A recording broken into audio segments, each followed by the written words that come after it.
Let's talk about the doors badge real quick, and let's just quickly go over. They changed the way to earn the glitch helmet. So normally it was supposed to be 4 badges that's releasing in this event. You earn all 4 badges. You can go ahead and claim the glitch helmet in the Bloxfest Hub.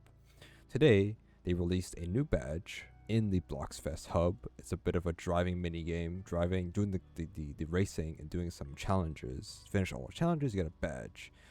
That badge will count towards the 4 badges needed for the glitch helmets.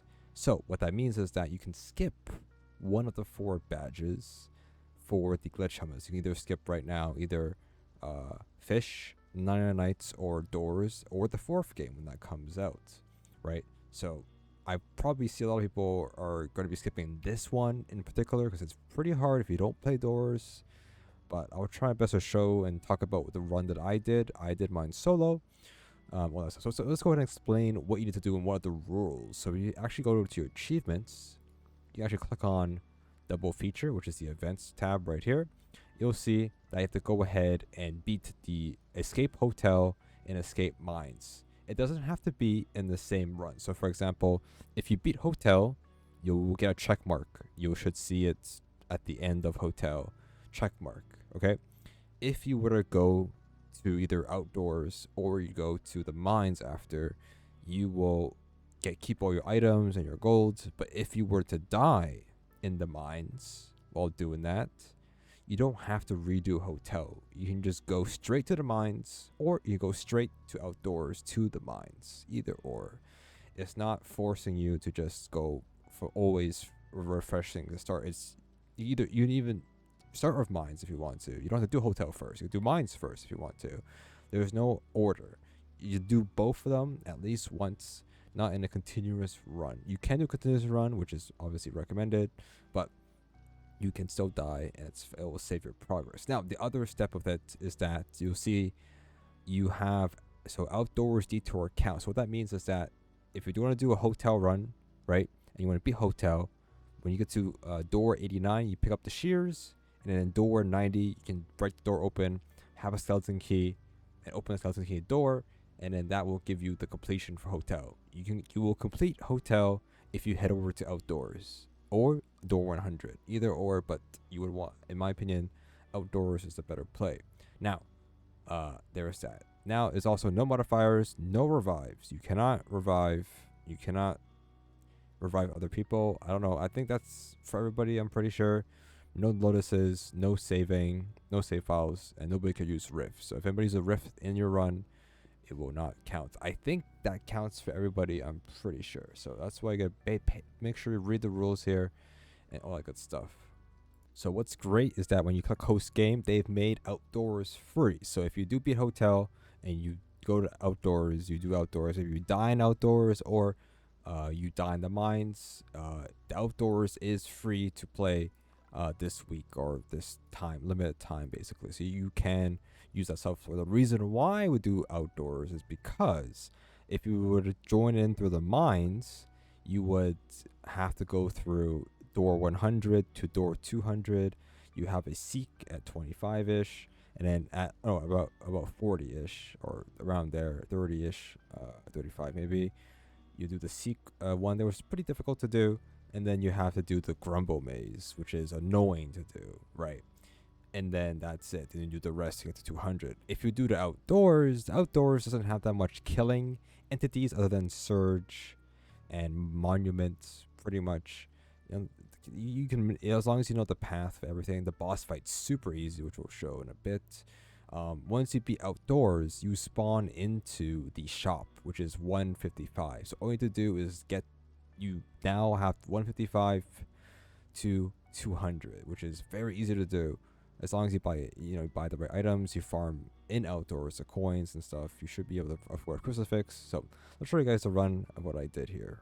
Alright, so ignore the black box. That is just myself in the past. It's just from the stream we did. So as simple as it is, you wanted to I bought all the pre-run items for knobs. If you don't have any, that's fine. But we buy the lockpick, we buy the flashlight, we buy the vitamins, all pretty important. And the one thing you want to be doing as a solo runner or playing with other people, which I do recommend with other people, is pick up all the money. Now, in the terms of getting gold, you need about if you want to get the skeleton key and the crucifix, then it's gonna cost you, what is it, 500 per torture. So you need at least 800 coins before the shop. It is very much possible to get 800 coins for the shop if you open up all the drawers, chests, everything. Use lockpicks on keys and stuff. You should be good to go on earning currency there. So at least 800 coins. If you're playing other people, you can give your coins at the shop, and you can do all that together basically. So very important to do that. If you're playing solo, you coins. Yeah, so it's not that bad. So that is that. Doors, just a lot of practice. You gotta play a lot. You have to learn all the entities. It's just manipulation of RNG. Even though some things might seem impossible, it's all just like knowing what everything does and all that good stuff. All right, so everything it's not that complicated in my opinion. All is just like learn, trial and error. But like I know some people are like we're trying to learn fast, but like that's just how it is when it feels like you're trying to beat something over quickly, but you could have free grind or prepped to play it before. It could be a valid complaint, but like also like I don't know, it just game's been out for years, so I get it that it can be hard, but it's just like the time of getting better at it existed, you know what I mean? So it is what it is. So when you get to door 50, if you don't know what it is the figure room. Pretty much in the figure room, all you're doing is just crouching. You never stand up. If you stand up, the entity will just attack you, and you may die if you're standing in that spot still, but you can still run away if you're fast enough, or crouch and run away. What you're looking for is these books on the shelf. They will do a little bit of a ting, or like a sound when you're near them. There's about 8 books in total. You pick up the paper at the desk across the map over there, and it'll tell you what symbols. Then tells you to order the symbols. You put the order and the code into the lock at the back. You should be safe standing at the lock. A figure shouldn't be able to walk up there, I'm pretty sure. But you gotta find all the books. You can find most of them. If you are missing one number, you can brute force it. But it is recommended to find at least all the books that you need. And that is that. All right. When you get to door 89, you're gonna go ahead and try to find a shed. A shed that's not a closet. This is a single looking. It could be on the left side, it could be the right side, either or. Something like this. Pretty much, you're looking for the shed, and then you bring those shears back to the path. And you're gonna head over to door 90, like so. And then once you hit the door 90, you'll see that you will get, well, of course, you need a skeleton key. Did I say that already? I did. Obviously, skeleton key and crucifix would be nice to buy. I couldn't afford a crucifix, I think. Use a key on the door, and then you reach door 90. I did forget one thing. You can see down on the top right there, you see that we have now escaped the hotel. I did forget about the shop part here. Here's another one thing here. But after figure, you get the shop right, and it should be crucifix. I couldn't afford. I'm missing 200 coins, so you need to buy a skeleton key, no matter what. That's the first thing you need to buy. I couldn't afford it because I didn't have enough. So once you get to like room, I think it's the infirmary 65. I was on 67, of course. You want to go ahead and head over to the area where you can go ahead and touch this plant. So this plant right here, what it does with the skeleton key, which you should buy, like I said, use it to unlock this door. There will be this plant here. When you get this plant, you get a buff permanently, unless you're dying, which you shouldn't be dying. Every time you open up a door, you get % health back. So every time you open up a new door, you heal. So this is good to heal yourself if you get hurt a little bit here and there. This is a very good buff. So use the skeleton key at door around in this area, the infirmary. Anyways, and then you do the skeleton key to open the outdoors. You're gonna continue as you would, and you head over to the outdoors. So in outdoors, the very start area, there's gonna be a chest here. I could have a compass, in which we did get a compass, which is a god roll. Yet I did die this run. You can get a shears for free. If you head over to one of the corners, there should be a shed. This one's next to the door, and this will give you a shears. So this one, no matter what, every time you spawn outdoors, you get free shears. You can use that, open that chest all you want. If you get a compass in outdoors, it will tell you the direction where you're going. the way outdoors works, like there's going to be a groundskeeper that could walk around. If you walk on the grass, he will kill you, basically. So you always want to walk on the path. If he's not around, you're safe to walk on the grass. There's that. With the compass, it will tell you the direction of what door, where you need to go. Though it's not always going to be, it will be correct most of the time. But if you don't have a compass, there's going to be signs that will show an exit. But that just shows the direction of the exit. It could be pointing to the left, but the actual path is to the right because it's just around that path, basically. So a compass helps a lot with that. And the compass can be used in the mines to show the correct door. As you know, there's the duping, of course. You can get the wrong number. You make sure you track your numbers, but a compass makes it a little bit easier to figure out which door you need to go to, basically. Okay, so there is that, right? So all that's now. The one thing about this map is there's only like two things that can kill you, other than the groundskeeper. Is going to be the surge, which is like the rush of the area, and then there's going to be the monument. Now, surge is very obvious when it's going to happen. It's going to be a couple of like lightning strikes, like 3 in total until it actually happens, and then you just got to hide in either a closet or a house. Anything mostly if anything have a roof, but I would just recommend a closet and a house. When you're hiding in a closet in outdoors only, you will not get killed by a hide. Hide is an entity. When you hide in a closet for too long, it will kill you. You will notice that. But in outdoors, it does not do that. You will not die from that entity, basically. So you should be good to go, and just, even if once you see the lightning, just go ahead and just hide in there for the entire one, or just go in there. The other one is the monument. The monument is the like gray pillars on the map. They're kind of like a weeping angel. The only way to really avoid them is just keep looking backwards. As you can see here, I'm like looking back like every like couple of seconds, and they'll just chase you. There's a tell of when they're coming to you. If you have your volume very high, you can hear their footsteps running towards you. All you need to do is look behind you. I don't know I did happen to me in one of my runs. I don't know the exact footage for that, but that is that. Now, after you get about halfway through, or maybe like 60%, you're gonna have the tongue chase over here. Now, this chase it's one of the harder ones for sure. There's a couple factors. The main thing is this chase. There's no guiding lights, and but you're mostly going left or right. The biggest thing is that on the concrete or the brick floor will have the pancakes as snares. If you touch those snares, you're pretty much almost guaranteed to die. So you can see here, you look on the ground, on the concrete brick parts, and then go left and right. If you have a compass, it will tell you the direction of where to go. So you can do that if you want to, but usually you're looking left and right. I have the compass out right now, which will tell me if it's left or right. I like to bring out the lantern when I'm on the bricks because sometimes it's a bit too dark to see the snares. This one, you can go through the door, but it's random obviously, but you're gonna go left or right for each of these ones here, and then looking down on the floor when it is bricks. Okay, so dodge the snares as you see there, and then just follow the path, look left and right as best as possible. Mostly the ones that has like a lit area is a good chance that it's the correct left or right. You can walk through the bushes, which will save you time. You don't have to walk around them. Almost up on a stand there, but I just saw it. And then once you're reaching at this hill, it is done. As long as you reach the bridge here, you're good to go. And that's pretty much it for the run. We'll go to the boss real quick. The boss is very, very easy. So let me show you the route, what we take. I guess I did forget about the mandrakes. There's mandrakes, the little turnips.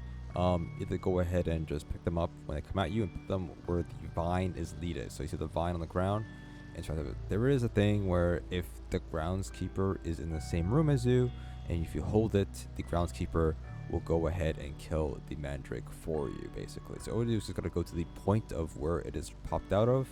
You can get 3 in a row if you want to, but all you need to do is just walk towards that area, basically. Also, a tip with this NPC is useless in this run because this is a NPC. If you collect 8 lotuses, you get 8 lotuses are banned for the run, but apparently if you talk to the NPC, it can despawn the monument, so you don't have to worry about the monument following you. But anyways, here is the end. Once you reach that NPC, you're very close to the end, basically. So the boss room is very easy. You're gonna go left, never go right. Right is nothing. The way the boss works is that when his lantern is on, you cannot walk. He can walk towards you, but you will not die by getting touched by the entity. It doesn't. There's no hitbox on him. As long as you don't move when the light is on, you're good to go. So you're gonna open up the gates. And you can walk around. He won't follow you really. It's just pretty much random. You're gonna find these vines. These big vines over here. They will have the mechanic to kill them, but like they're very obvious. Okay? They stick out over the path. So if you just follow the path towards those vines, and you should pretty good to go. So you see how like the left right there, top left, there's a vine right there. That's gonna be our next one. So we're gonna go ahead and just find our way around here, right? You see like, oh, there it is right there. So I have to go behind this wall and cut it basically, right? So we're gonna go over here to the left. Very simple, very quick. Boom. The boss is not really around. Oh, there it is. And then we'll wait for the light to turn off. I mean, I'm not in the light technically right now. I'm pretty safe, but you know, it doesn't kill you in one shot. You take a little bit of damage over time if you keep walking. It won't kill you, but if you're low health, obviously, then it'll be an issue. But if you're full health, you take a little damage, you're all good to go for the most part. You know what I mean? You can open up this gate here. You can go under this vine here, or you can go, probably not. You don't have to probably open the gates, but you can go on. Maybe you do. I don't know. Anyways, and then you go. This is the last one here. And then you go to the exit. The exit is very easy from where we are. So you're gonna go exit out. You're gonna take a right. You're gonna take another right. Head through this archway here. You're gonna take another right. Then you take a left.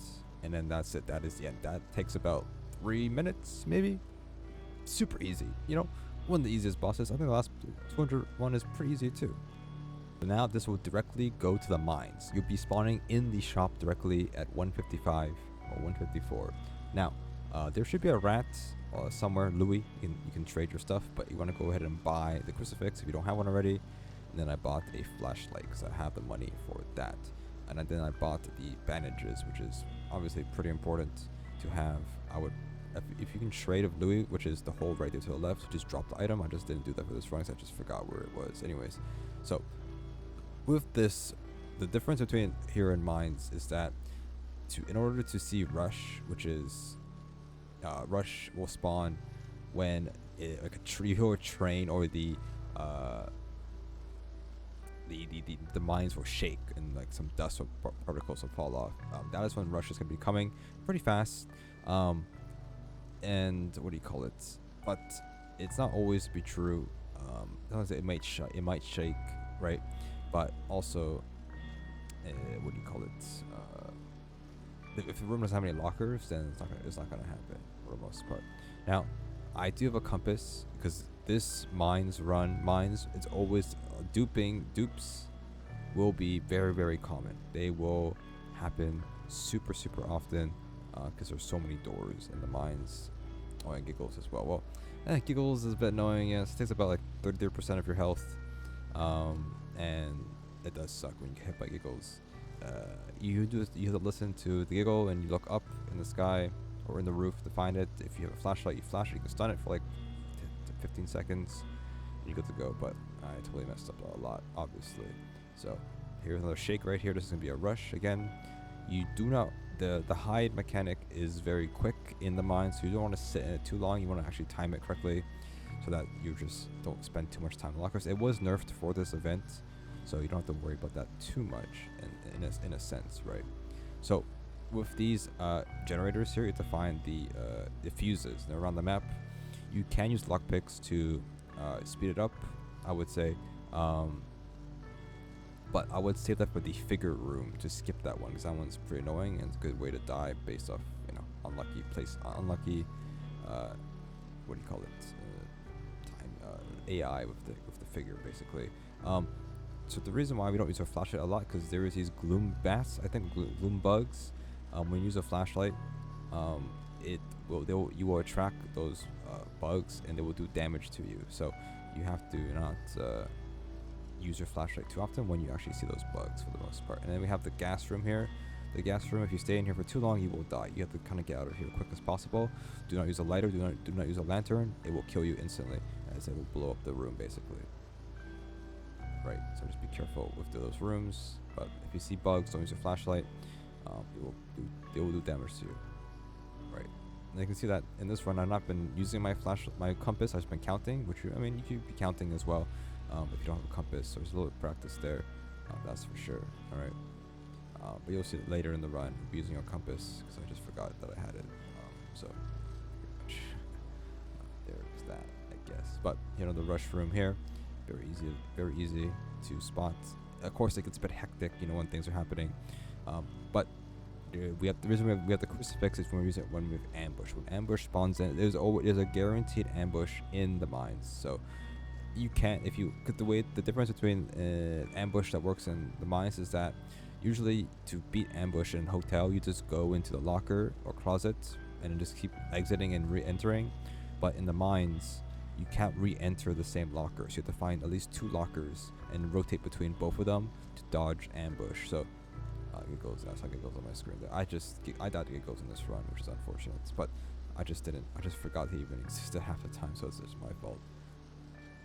And there's a Screech as well. This is where I was 1 HP, which was really bad. So now I have to find bandages, basically. And I took damage from the bugs as well. You can't see my health bar because I'm blocking it. Well, my camera is blocking it as well, but I'm blocking that again for the video. You can see the compass. We're using the compass now. But now I need to find bandages to heal myself up because I'm like literally 1 HP. So yeah, it was not a great run. We did die in this run. It would have been top 15 if we did beat this in this one here.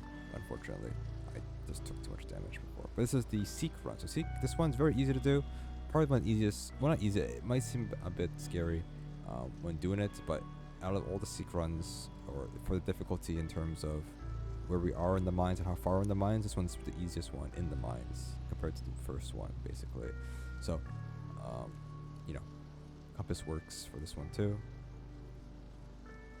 and you'd be good to go. So the beginning part, you have to usually look for the door, and in this part you gotta wait for the rocks to drop and then go left or right. And the next door is similar to the first room. You gotta look for the door left or right.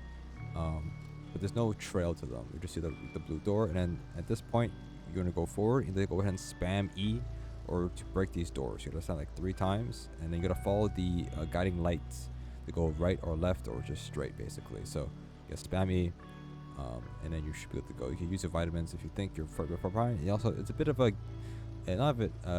fake out, because since you're turning so much back and forth, you might hear Seek closer than it's supposed to be, but because you're just going between the tubes, and you might be hearing him on very close by because he's just not that far from you in terms of distance, because you're not always going in a straight line, right? So don't be baited by the sound. You should be fine most of the time when running through the mines here. Make sure you take a look at the door number because you might need it. But other than that, it's pretty much it for the mines. It does get obviously a lot harder after door 90. Door 90, you'll get like at least a couple rushes here, but you'll get a guaranteed ambush eventually, for the most part. So yeah, so compass will tell us where to go. And eyes will keep spawning as much as possible, very, very commonly. So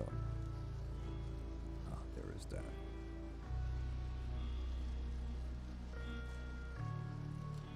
Should be getting ambushed pretty soon here.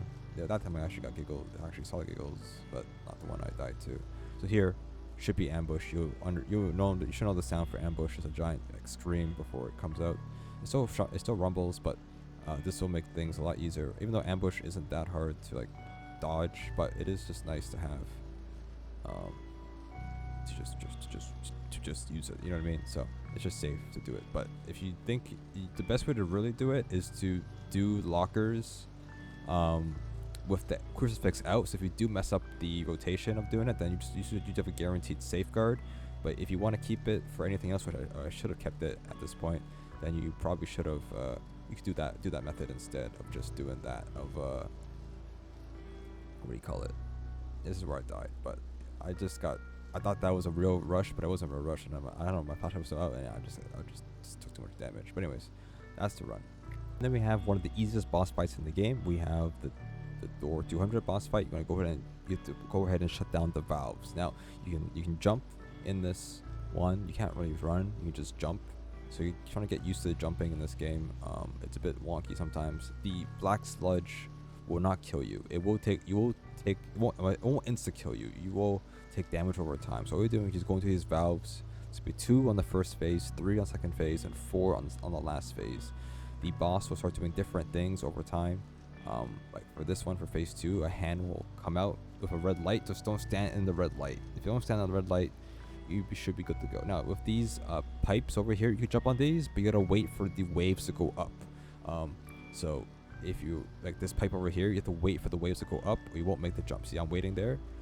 If you jump at a low point, you will fall into the black sludge, and you probably will die if you don't have enough health for that. And then for the last one, it's going to be all the way to the left. You could play the safe way and just walk on the path, but for this one, I felt pretty confident in just going through the middle area. It's not that complicated. Just stay out of the red lights. Jump as fast as jump. Just jump on the corners of the pallets and stuff. You should be pretty safe on that part. For the final phase, it's very easy to do.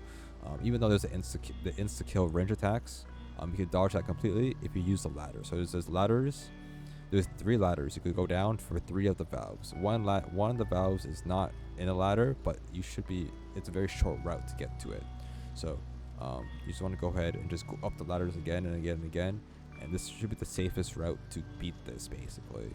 So just go and walk up here, second floor. Nothing should be able to kill you. You hit on the ladder. Should be 2 down here, right?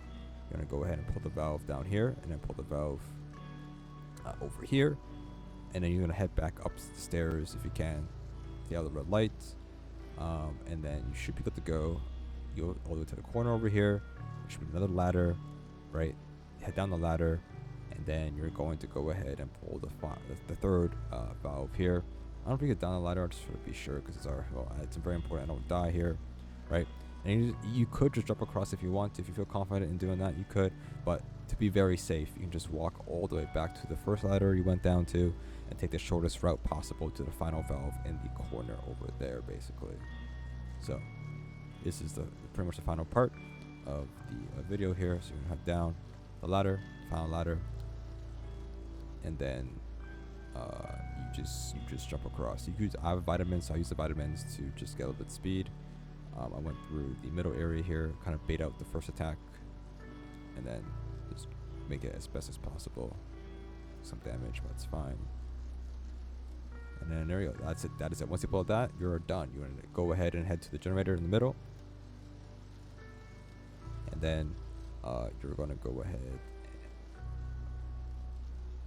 go back to the top and win. Head back down, pull the lever, and then head to the top of the map. Open the door.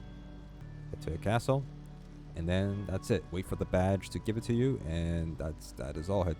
That's it. That is the badge. Double feature. I think that's what it's called, right? You should see. And top right, double feature. There we go. And that is the video.